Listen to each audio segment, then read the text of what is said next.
Well, this rescue, Alan, also happened deep inside hostile territory. That's another factor here. What does this tell us then about how far the United States is willing to go operationally inside Iran right now? And was this a one-off recovery mission, or was there more to that? I don't think, Yasmin, that the United States wants to put forces on the ground and conduct land warfare in Iran. I think that would be extremely dangerous for the United States and very dangerous for its troops. I mean, the Iranian army is pretty well trained and it's very capable. So I don't think that's where they'd go. At the same time, the United States has demonstrated in Venezuela and again here that with special operations, it is highly skilled and very flexible.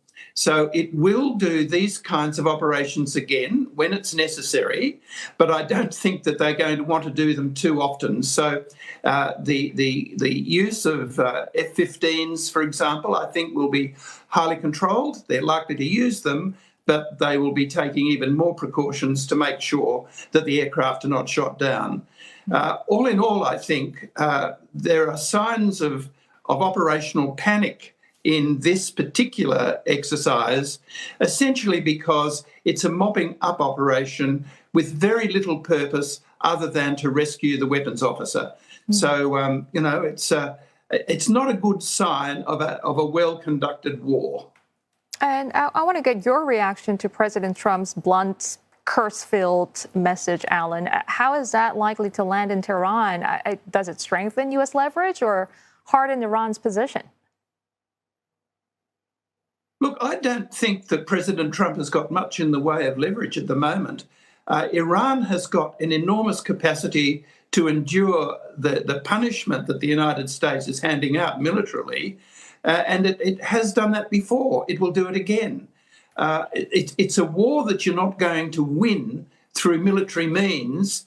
It's a war that has to be negotiated through. All wars are the same, really.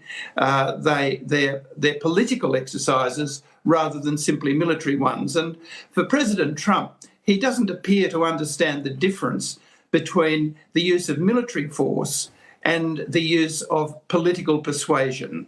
And at this point, it would appear to me at least that President Trump is conducting a war without purpose, and the Iranians understand that and are able to make life very uncomfortable for the US president simply by striking the friends and allies of the United States in the Gulf, thereby causing this massive energy crisis that we're all enduring at the moment, whether it's in Singapore, where you are, or in Australia, where we are. I think the real problem here is that the United States, for all its military force, is left looking powerless.